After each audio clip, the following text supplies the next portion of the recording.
Let's welcome our friend from Husker Online, Robin Washut. Good Tuesday afternoon, sir. How is this Tuesday after Labor Day treating you?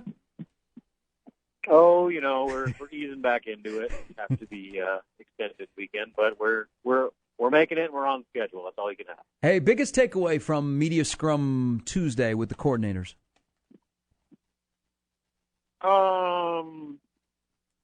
Probably that there's no official decision on the starting running back, and that Matt Lubick said they're still planning to rotate at that position. That's, from the nuts and bolts standpoint, that's probably the biggest thing. But, I thought some of the most interesting comments probably came from Greg Austin. It's the first time we've talked to him since before the season opener, and you could definitely pick up a tone of urgency with him. Obviously, his group played better against Fordham, even after the slow start. But, he was asked, I think one of the comments that struck me the most was, does he believe that the best football is still ahead of the offensive line, this season? He said, well, yeah, but I want the best football right now. Like, we're running out of time to do this, and it needs to happen now. So clearly there's kind of a message of urgency that's being addressed up front on the offensive line, and it's clear that's something that needs to happen with kind of the way that group has underperformed the first two games. The guy that is running the football, guys that run the football behind that offensive line, do you think we're going to get to a point this season where Nebraska has a true number one running back? Because I think we all looked at each other on Saturday and said, number 30's in the game, that's RB1. But that clearly is not solidified as the case. So do you think we'll get to a point where there'll be a true number one running back this year? Well, that's what the staff has said they want. But they've also said many times that they really like the versatility they have within that position room overall, with the fact that every guy can do something a little bit different and bring something unique to the table. And so if that's something that maybe they value over their normal preference of having a number one workhorse, then maybe not. Maybe they continue to rotate 2-3 guys in that position, as opposed to sticking with their quote-unquote bell cow. But I don't think there's any question right now that the most suited guy to potentially be that workhorse is Marquise Stepp. He just that element of physicality that he has and his experience. He's not going to be the most dynamic player at that position, but he's the type of player that can keep you on schedule. And right now, with the offense's inability to establish the running game, especially early, having someone on the field that you can kind of lean on to just get that established from the get-go, and then also wear down defenses. I think there's a lot of value with that in itself. So I think the next couple of weeks will probably tell us a lot. Buffalo is probably the strength. Their defense is their defensive line and their ability to stop the run. So if Stepp or whoever can have that type of performance that they had on Saturday, then maybe that will go a long way toward answering that question if the staff really does want to identify a true number one. And if not, then I guess they seem content with going with the by committee approach that they've done the first two games. You said something about Stepp staying on schedule, which is so important for this offense. But it just seems when he's in the game, you have the feel of confidence. He's not a guy that every single time he touches the ball, it's going to be a home run. But it just flows where, okay, he's going to get positive yardage. And it was more in a rhythm of the 18 carries that he had. Not saying that when you bring in Morrison, all of a sudden it's stop and start. But let's go to the next guy. Why do you think in the first 2 weeks it's kind of been an inconsistent start for Gabe Ervin?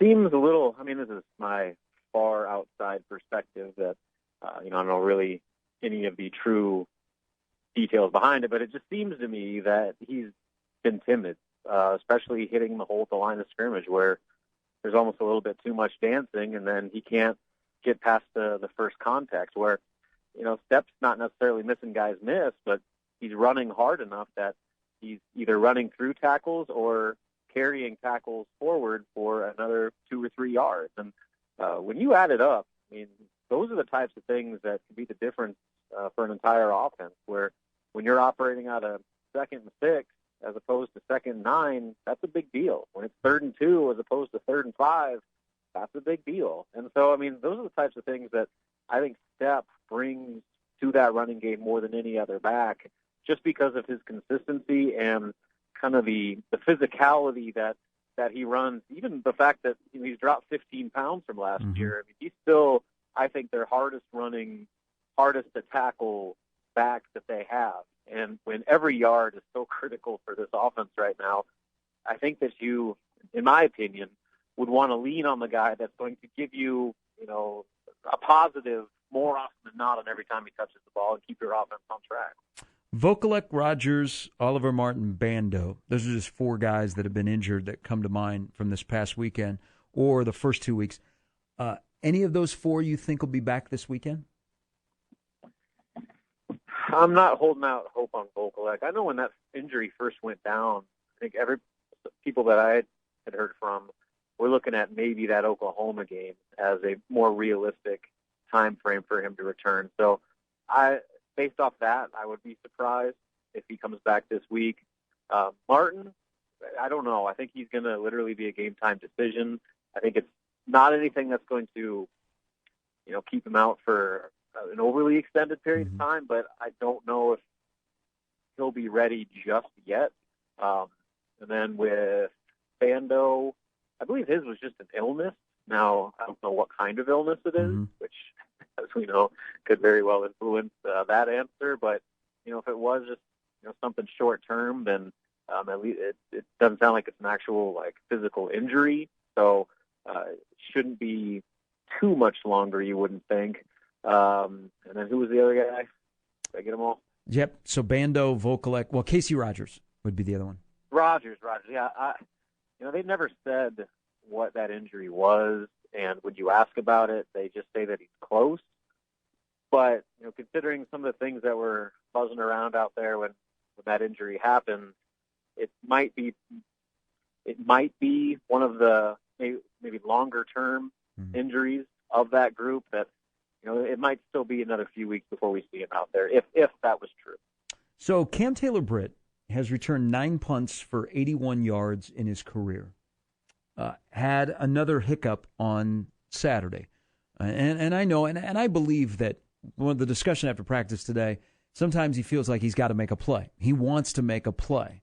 I think that's exactly what happened the week before. But why do you think, and Scott got a little terse yesterday, but we have to separate the Cam Taylor-Britt defensive back from the Cam Taylor-Britt punt returner, in my opinion.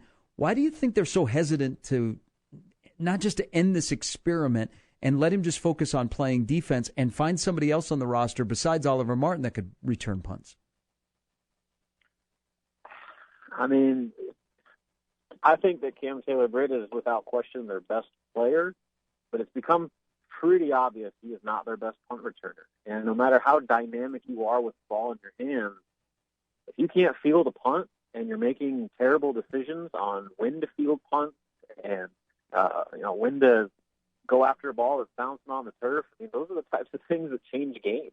And we've seen the last 2 weeks where at least potentially massive momentum shifts were direct results of poor decisions by Cam Taylor-Britt in the punt return position. So I don't care how great of an athlete you are, or, how good of a football player you are, and how high your potential might be in that role. If you can't do the most fundamental aspect of that job and make the right decisions and take care of the football, you're a liability out there. And Nebraska's kind of come to terms with the fact that, yeah, sure, Cam gives you the best chance to go make a play, but he also is giving you a heightened risk of having a negative play. And I think that cancels each other out, where you're almost putting yourself more at risk with the hope of something good happening as opposed to playing it safe with, maybe a smaller chance of a big return. So I guess that's a philosophical deal. Obviously they see him in practice, fielding punts, maybe he doesn't make a mistake in practice, and so they have a lot of trust in him. But based off what everybody else has seen, these last 2 games, going back last year, the Iowa game, it comes a time where you kind of got to face the music and realize that as good of a player and athlete as he is, this is not the role that's suited for him just because of the risk he's putting our entire team with, these kind of frequent mistakes that have been happening time and again. What do you think of Logan Smothers playing time on Saturday? What do you think of his performance? Yeah, I thought he was good. I think he showed a little bit of his athleticism with his ability to get out and run and turn maybe broken plays into positives.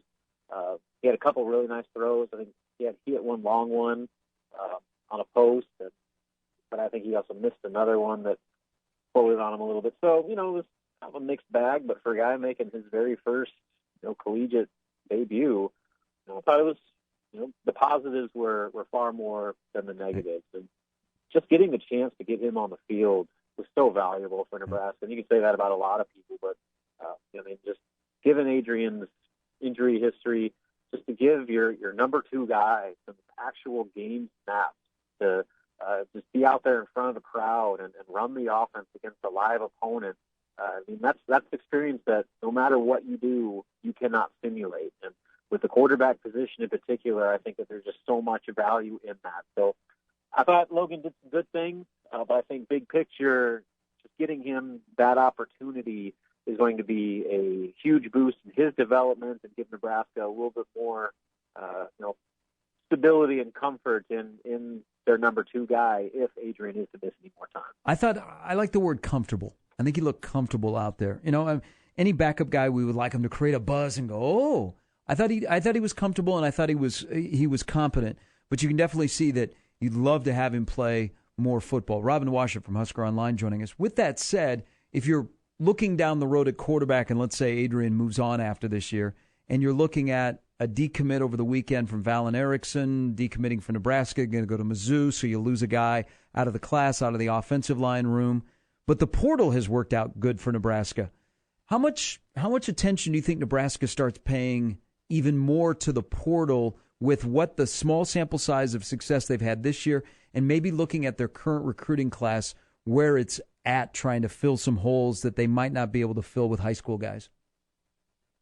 Yeah, I think this year in particular, just given kind of the unique dynamics of their roster, where you have super seniors and guys that potentially could come back, but you're not sure what decisions they're going to make. It makes it hard to manage your numbers, which is why Nebraska's 22 class has been so small and kind of underwhelming, is because they haven't been able to aggressively go after probably as many guys as they normally would like because of questions they have about how the numbers are ultimately going to shake out with their current roster. And so with that, that transfer portal takes on even more value than it probably normally would, because you can still go out and get game-changing talent that could push for starting jobs from day one, but you can do it a lot later in the process.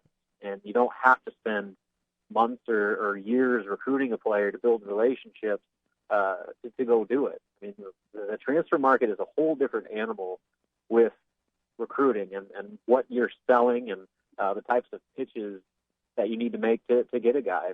Basketball, obviously, it's become the norm to have half your recruiting class come out of the transfer portal. And teams like Nebraska have had a lot of success being able to replenish their roster very quickly with instant impact players. And I think that's going to continue to carry over more and more as we go forward into football, to where, with all the, especially, we got guys in high school that are like foregoing their senior seasons and doing stuff like that.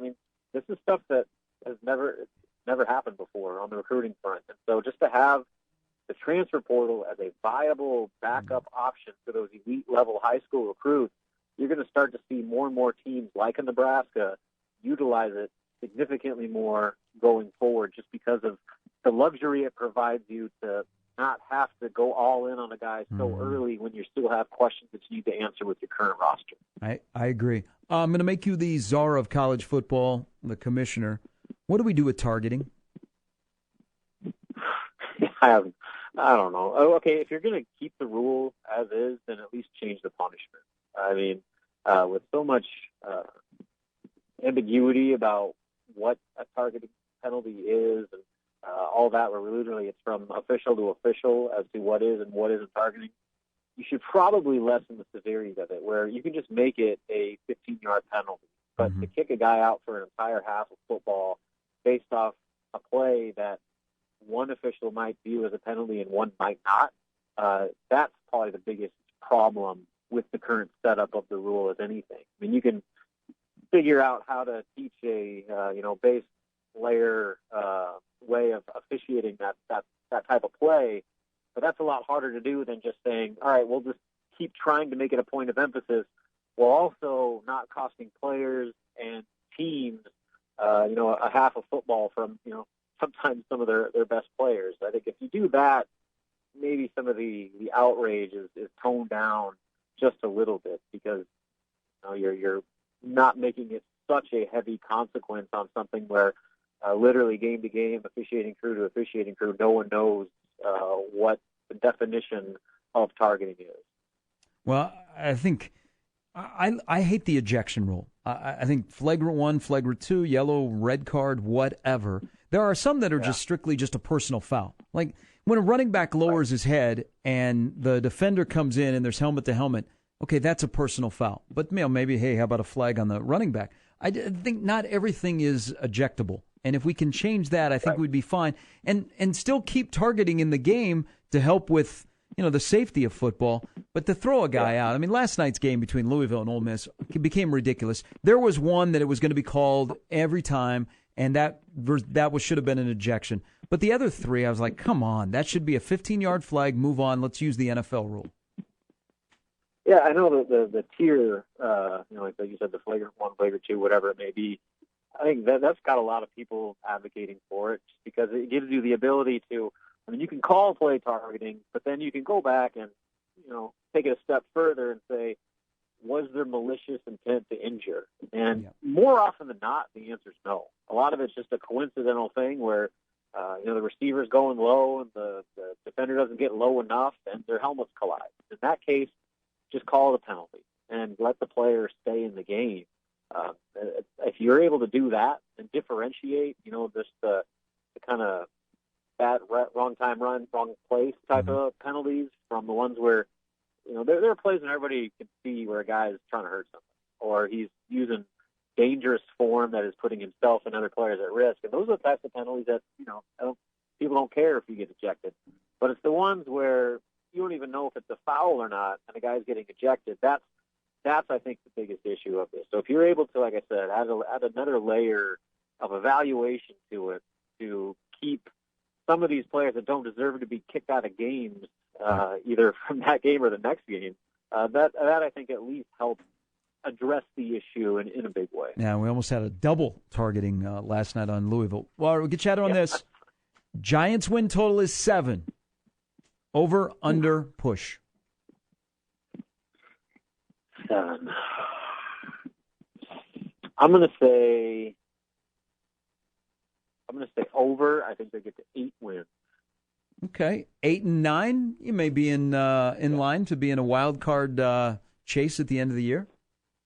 Yeah, I think they'll be right on the cusp. I think their defense is going to be good enough to keep them in games.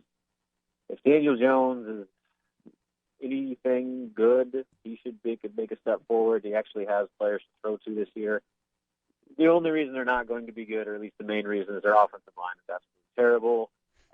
And so until that gets fixed, it doesn't matter if you got Saquon, Jones, or anybody, they're going to have problems. So I think they'll be competitive. They'll be better than last year, but it's only going to be an incremental step forward from 6 wins to 8 wins. Just beat Denver this weekend. That's all I'm asking. I'll send it along to the board. But guys, we got to win this one for Gary. Good seeing you on Saturday. Thanks for your time as always, Robin. Sounds good, man. See you later. Robin Washington from Husker Online. Think about targeting real quick here. Is in Minnesota, if you go back to Thursday night and some of the questionable targeting calls or non-targeting calls in the Minnesota-Ohio State game, PJ Fleck sent in a couple of clips. He wants an explanation from the Big Ten on what is targeting. You'll watch that game, then watch another game over the weekend, and the same thing will happen on a Thursday night in the Big Ten, but maybe you're in the SEC and they don't call it. It's not universal across college football. That's another part of the frustration. But let's get rid of the ejection. It's important that targeting is still in play, or the head-to-head contact. But let's get rid of the ejection. Some are just personal fouls. But some targeting plays, you know that they're going to call that every single time. But can we make it universal on what they're going to call, and can we get rid of the ejection? We can keep the safety aspect in there because nobody wants to deal with litigation. That's why targeting is so big right now and important, and it's not going anywhere.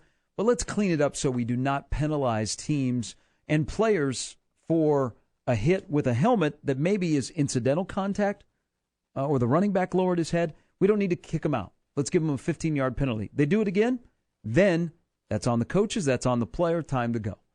But last night that turned into a circus. All right, this was pretty calm. This was not considered in the circus territory. I still don't know why more people don't know the Killigans song. I thought that was just a given. We all hate the Killigans song. I guess not. Not the Gilligans, the Killigans. Big thanks to our guest, Matt Foster, Tom Chattel, Robin Washut, for Chance as always. Tomorrow, mailbag, Scott Shanley, and a day closer to start of the NFL, Parker Gabriel as well. We'll do that all tomorrow when we rejoin you at 10 with another edition of the Gary Sharp Show on 1620 The Zone. All right, something that is built to thrill, not the great Chance Oliver.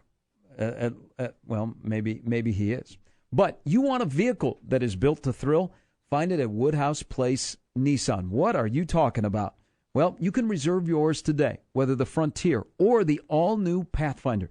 Vehicles that are suited for you. The all-new Nissan Pathfinder, yep, the legend has returned. Or your life, as I like to say, deserves a better crossover, and you can find it with the Nissan Murano or the fiercely reimagined Nissan Rogue. Go Rogue, I say, with the Nissan Rogue from Woodhouse Place Nissan. All vehicles that will take care of your needs. You want something that is a little bit sporty, something that is enjoyable to drive, something that has Nissan Intelligent Mobility, blind spot sensor, rear view camera, keyless entry, Nissan CarPlay, all of that stuff. And at great prices, you can find it right now. In person, Woodhouse Place Nissan, 144th and Giles, or online at woodhouseplacenissan.com. Now, online, you can start your journey, see all the inventory, new and pre-owned, that you would see in person. It's got pictures, information, pricing. They've also got your chance to interact with a sales member that will walk you through the process. So experience the difference. Purchase with confidence today. Put yourself in that fiercely reimagined Nissan Rogue. Go Rogue, as I like to say. It is completely new in 2021. Find it in person, 144th and Giles, or online at woodhouseplacenissan.com.